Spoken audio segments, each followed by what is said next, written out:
Oui, bonjour. Nicolas Geman, la FDSEA des Landes, agriculteur.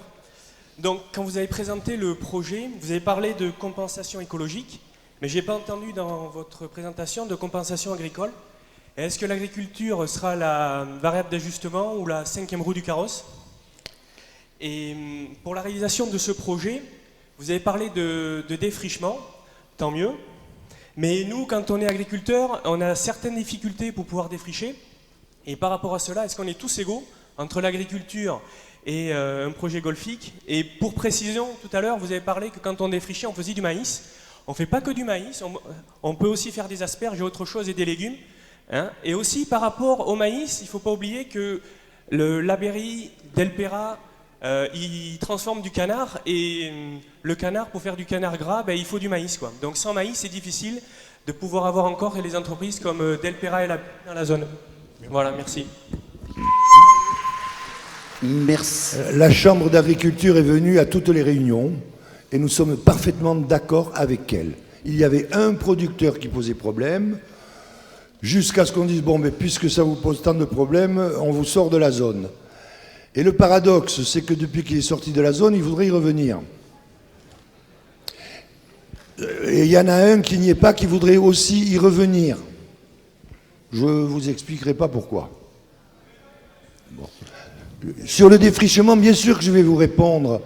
Je vous fais remarquer que si vous m'aviez écouté tout à l'heure, j'en ai déjà parlé, et de l'observatoire régional entre la région et le département, sur le défrichement, sur la progression de la surface utile agricole et sur celle de la forêt.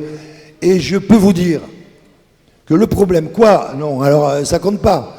Eh bien, je viens de voir le président de la Chambre d'agriculture avant-hier qui, lui, est d'accord. Donc, il faudrait vous mettre d'accord avec lui, quoi. Il faudrait vous mettre d'accord avec lui. Et oui, le conseil départemental des Landes n'est pas d'accord pour qu'on laisse défricher la forêt de façon rapide au bénéfice, ou incongrue, au bénéfice du maïs. Non. Nous sommes pour la préservation du massif et nous le faisons savoir. Et nous exigeons, mais... Vous pouvez parler, je vous écoute. Hein. Et nous faisons... Ben oui, mais on l'entend. Et nous faisons savoir que nous exigeons des compensations à chaque fois. Mais je pourrais en parler longuement, parce que l'un des problèmes qu'on a, cher monsieur, c'est que dans la plupart des communes où on refait les PLU ou les SCOT, le problème, c'est le nombre d'agriculteurs qui demandent à ce que leur surface agricole soit classée en terrain urbanisable. Hein, alors, et après qu'ils viennent nous dire la surface utile agricole recule. Vous voyez ce que je veux dire? Tout le monde a compris? Ou personne n'a compris? Bon, voilà. Alors, sur le sujet, moi je veux bien, mais je pense que tout le monde a intérêt à mettre la pédale douce. Juste, Monsieur Boustet. Mais quoi, oui. Monsieur Boustet, après, on va prendre la dernière intervention et nous allons conclure et nous donner rendez-vous aux prochaines réunions publiques. Monsieur Boustet. Oui, merci. Je voudrais juste intervenir sur la dernière question qui a été posée en matière de compensation agricole. Pour vous dire que ce que je regrette un peu, c'est que ces questions-là ont été abordées dans les ateliers. Il y avait des agriculteurs présents dans les ateliers.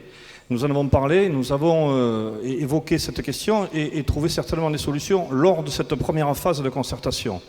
Je m'associe tout à fait à ce qu'a dit Jean-Luc Delpech tout à l'heure pour dire que c'est par cette démarche tout à fait exemplaire, mais vraiment exemplaire et tout à fait transparente, dont je regrette encore une fois la non-participation de quelques associations importantes, ou en tout cas qui le souhaitent être importantes sur le territoire. C'est dans cette concertation tout à fait transparente, tout à fait effective, et pas du tout, qui ne revêtait pas du tout un caractère de comité de soutien, mais vraiment de dialogue territorial.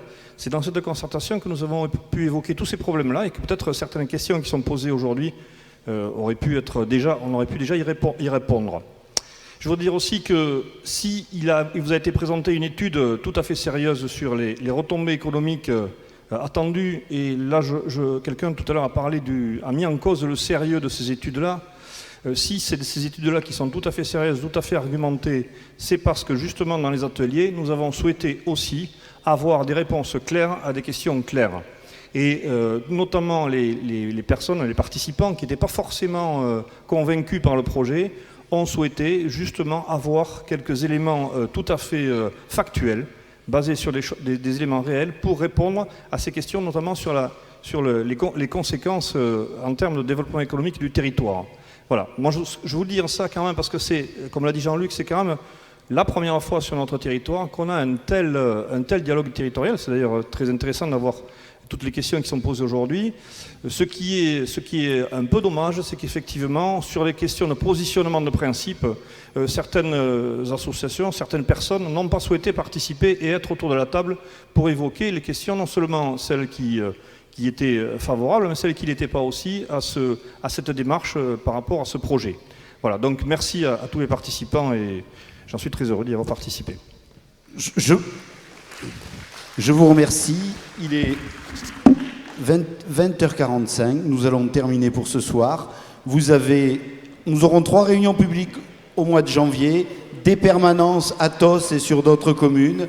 Rendez-vous sur le site internet du débat pour avoir toutes ces informations. Merci et bonne soirée.